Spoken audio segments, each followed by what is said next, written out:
a second chance?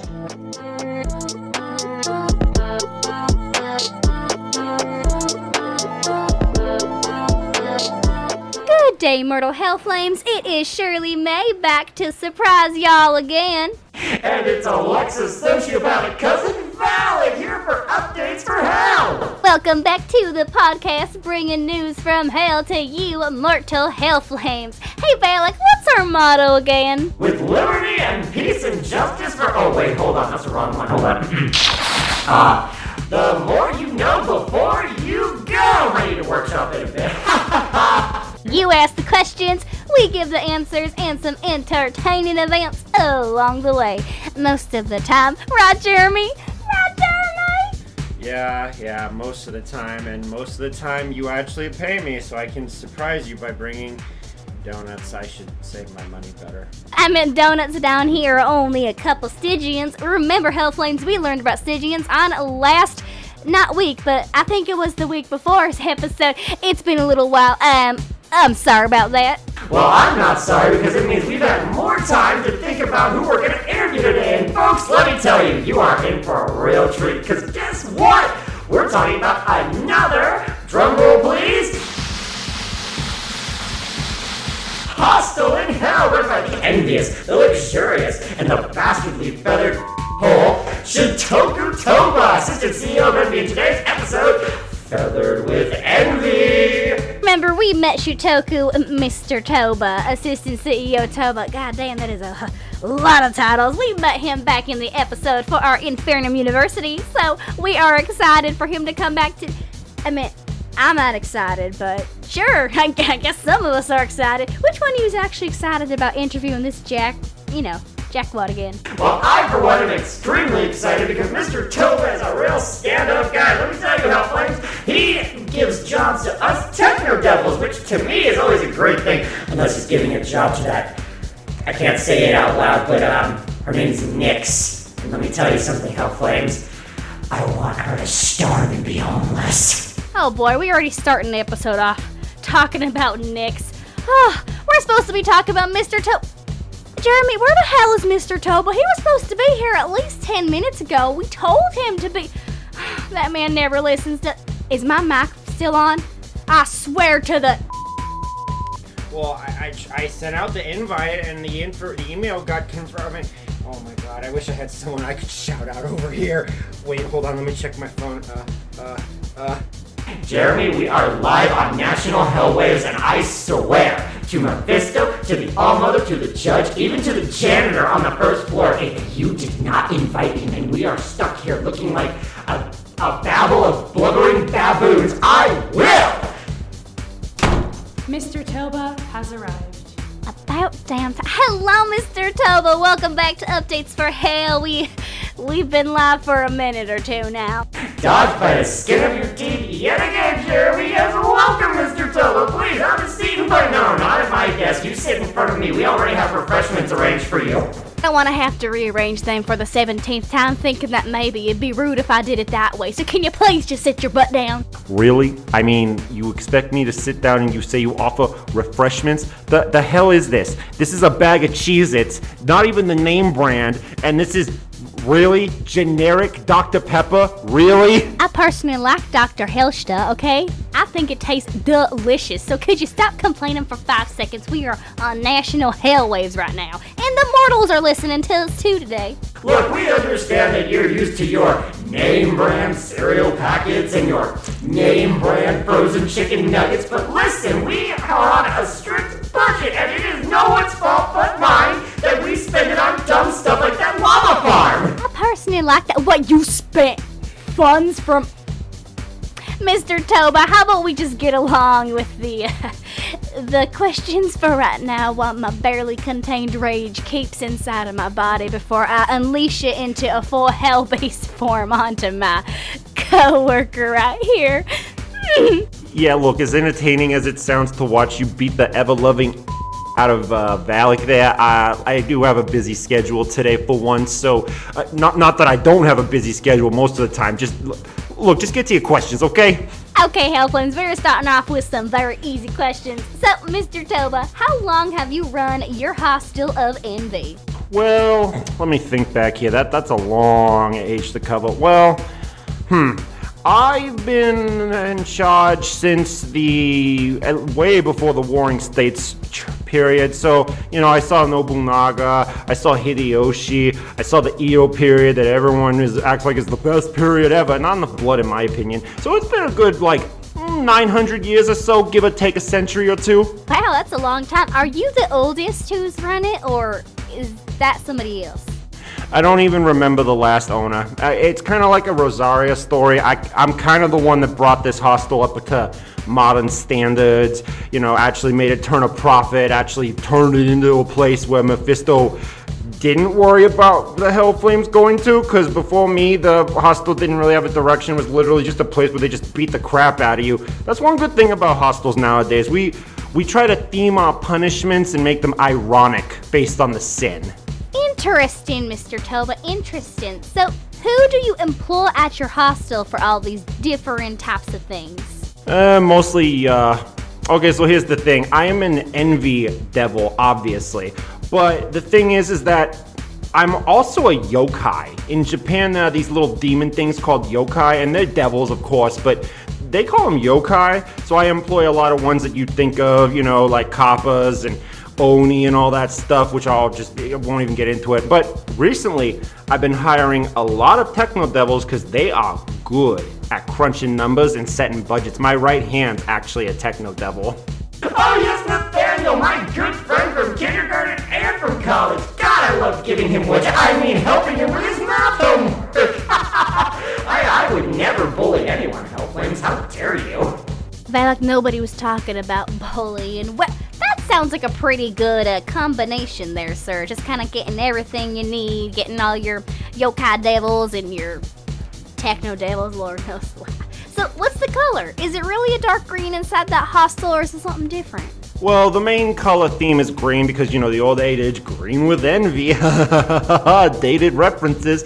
But, yeah, it's a dark green color. I use a lot of darker colors that make it kind of gloomy, kind of sad, because ultimately envy is a very depressing sin because it just screams despair within yourself. You envy someone's wife, their money, their husband, their partner, their car.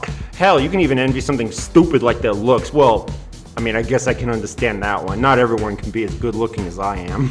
How good looking do you rate yourself, in terms of all the other devils? Because I've seen Prince Hassifer and oh boy! Oh, if anybody makes me that that excited. Help me, Valak. Oh yes, Prince Heisenberg is definitely someone who I would want to play patty cake with. I am just kidding. Ew, disgusting! How dare you drop a disgusting reference like that, you dirty dumb!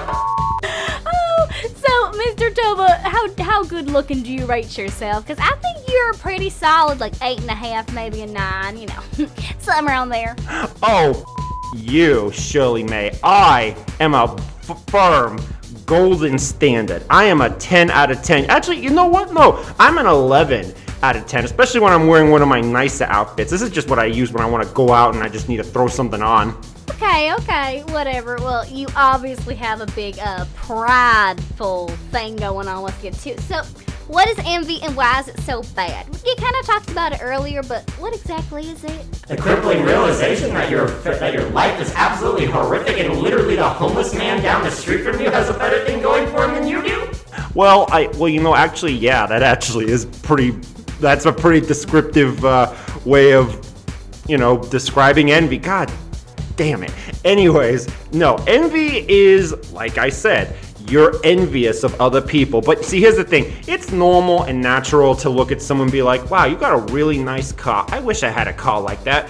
That's normal. Everyone wants nice stuff. Everyone wants good stuff in their life. And when you see other people with it, you're going to get a little envious. It's natural. Here's the thing, though. Envy is a nefarious, complicated sin because it's one thing to want something for yourself or be a little jealous of someone else. It's another thing when you let that envy take control of you and you go out of your way to either ruin someone's life so they don't have that thing that you want anymore, or you try to take it from them. That's when you get cheaters. That's when you get thieves of stuff like, meaningful stuff. That's when you get like arguments and fighting and all that other stuff because of something someone else has, whether it's a relationship with someone else, whether it's the second-born child envying the firstborn because the firstborn's going to inherit all the money. It's a disgusting, despair-inducing sin. It's actually one of the nastier ones. That's why we're second to pride. That's really interesting, actually. I did not know Envy went into that much detail. Who's the worst case you've seen of super or one of the worst cases of super envy you've seen down in your hostel? Oh, you want one of the nastier ones? Well, let me tell you, there ain't no short supply of those. All right, I got one. This actually happened a few years ago. For you Hellflames, some of you probably are aware of this story, but a couple years ago, there was this woman. And basically what happened was that her dad passed away. Now, the grandpa, he had made a will, right? Like, most people do when they pass away. He left everything to his grandson. He didn't leave any of it to her. And the reason why was because, as he said in his will that she found, he felt like his grandson needed all the help he could get. And he wanted to make sure he was set. Because the mom was fine. Mom had everything. House, car, well-paying job, everything. But the mom was so insecure and so jealous and so envious of the fact that the grandson was basically inheriting like, $500,000 that she got pissed off. So this is what she did. She changed the will, forged it, so the grandson got jack shit. And then, as if by poetic irony, she passed away a few years later from something. And basically what happened was that after she did that, the son had nothing, so he fell into this deep depression, got nothing, and then he ended up, bad stuff happened to him too. And now she's down here in hell, and she still thinks she was right about it. It's so weird to see you Hellflames come down here and be so full of sin and then to be really angry about it. Like, you guys still think you're in the right when you come down here sometimes. I'll see people that have killed their ex-lovers because they've been cheated on and everything, and don't get me wrong, you're completely in the right, but at the same time, you're still out there murdering people, so unfortunately, it's your fault. So that's a really good thing to talk about. It's because you Hellflames never want to accept responsibility for when you do something bad. You steal something. Well, I needed it. You cheated on someone. Well, my partner wasn't making me happy. You beat someone up. Well, they were pissing me off. It's like, you realize that one of the things about free will is that you get to make that decision. Nobody's forcing you to do it. I don't come up there whispering in your ear and tell you, oh yeah, you see that guy with the nice sports car? Yeah, you should kick him in the balls, take it from him, take his keys, just drive off with it, slam it into that semi over there. I'm not doing that. That's you doing that. And the Hellflame that did that, who's listening in because you're in the Envy Hostel, you know who I'm talking to. Shutoku, I am getting the distinct impression that you do not like the Hellflames at all. Can you elaborate on that? Maybe tell us how you feel about them. Other hostel heads are kind of apathetic or find curiosity, and then what about you? But you want to know how I feel about the Hellflames, huh? Alright, sure, let me tell you what I think about them. And warning, for all you Hellflames listening in, I mean this in the least offensive way possible, but y'all are. That's what I think of y'all. Here's the thing. Y'all were made from the All-Mother, and then you were given free will because two of you decided that you were going to eat from it, and then one of them became our queen. All respect, all love, Her Majesty. But the thing is that y'all like to think you're owed a lot, but you do nothing to earn it. You're all entitled little stains. And I hate it, because then you come down here when you die, because probably where else the hell are you going to go besides heaven, but that's only for like 10% of you. And then you come down here with this sense of self-righteousness and entitlement. I don't want to be tortured. I don't deserve this. Really? You murdered your own wife, and you feel like you shouldn't be down here for murder, or theft, or arson, or sex trafficking, or any of that stuff? Really?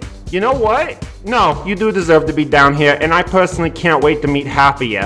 Those are some very strong feelings. Personally, for me, I like the Hellflames. I like the stories y'all tell me because it's really funny to hear y'all say some stuff and just to be like, did you really die from drinking gasoline and eating Tide Pods? What the hell were you thinking was gonna happen? You were gonna turn into Aquaman and Superman and start saving the world from other people eating Tide Pods? Like, Judas Christ, kids, get a freaking laugh sometimes. But other than that, you guys are pretty good. I like the majority of y'all. The ones of you who are on Reddit are the true geniuses. You're the ones that actually make you Hellflames worth living. I'm just kidding. I love all of our our fans. I won't let you touch me, but I still love you. So back to your hostel and Envy in general. Well, actually more like your hostel, Mr. Toba. Why is your hostel also a gambling hall for us? So if you didn't know, Hellflames, the Envy Hostel also doubles as a gambling hall for us devils down here. Fun. It also features live music from one of our very own devils, who is Lazarus' daughter, but we can talk about her some other time. I don't want to get you Hellflames too excited to make you all, want to end up in Envy so you can see her, though. Let me tell you, if I wasn't a soon-to-be married man, I might tap that. Anyways, but yeah. My hostel does double as a gambling hall and a nightclub, and how it works is that in Envy, when you show up, since you desired stuff that you didn't deserve, we make you into objects of desire. Literally, we turn you into gambling chips. Like, we don't physically, scrunch you into a little coin, even though we should. Now I'm gonna run that by Nathaniel. But we use you, we barter you, we treat you like commodities, and we'll give someone a really nice cell. Really nice, top-notch waitresses coming in, massaging them, top-of-the-line food made by our chefs who are way better than Rosaria's piece of crap chef, by the way. Love you. And, we try to get those feelings of envy going since, let's be real here, y'all are pathetic, low self-esteem incel losers. You'd be jealous of somebody eating a PB&J on Wonder Bread.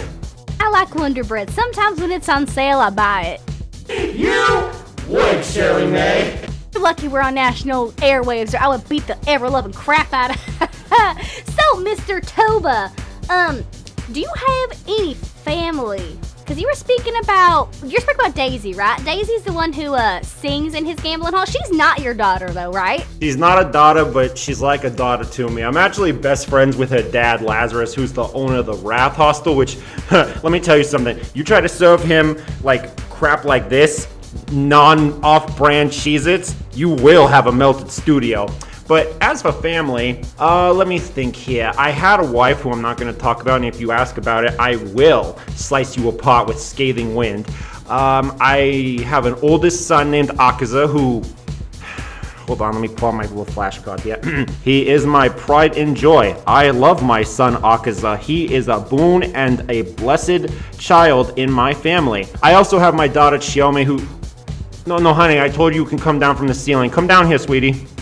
Holy shit, she's up on the ceiling. It's like Lorelli all over again. Somebody get the spray. Just come down. No, stop. She's hitting me.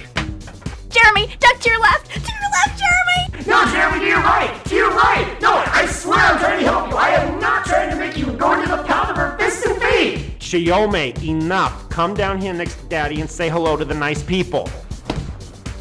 Hello, nice people. Holy! Oh, pshaw, she's harmless. This is just my little baby Chiome, my little girl. She can't go far from Daddy, okay? She's got a little bit of social anxiety ever since the thing that I told you not to talk about happened. So, yeah. I'm also gonna have a new son soon, but actually I shouldn't talk about that on National Hellwaves. He'll probably get mad and throw a salmon at me or something. Throw a salmon at you. Well, regardless. So our last question is actually from a Hellflame in the mortal world. How do you manage running a hostel and then being the dean for ITU? What does a normal day in your life look like, Shutoku? Well, aside from having the self-discipline to actually, work and not just expect checks to fall into my lap, let me see. So this is what I do. I wake up in the morning, and first thing I do is I go to the school. I go over all the forms, documents, and then anything that I feel like I can't be bothered doing, I just have my secretary take care of. I hand off to Marina. Then I head to the hostel and I just sit there, look cool, smoke cigars, have bomb-ass food, and I just kind of supervise and make sure that nobody's messing around or stealing my money. I had a staff member there last week think he was smart because he was smuggling black Stygians. He won't be doing that anytime soon, let me tell you.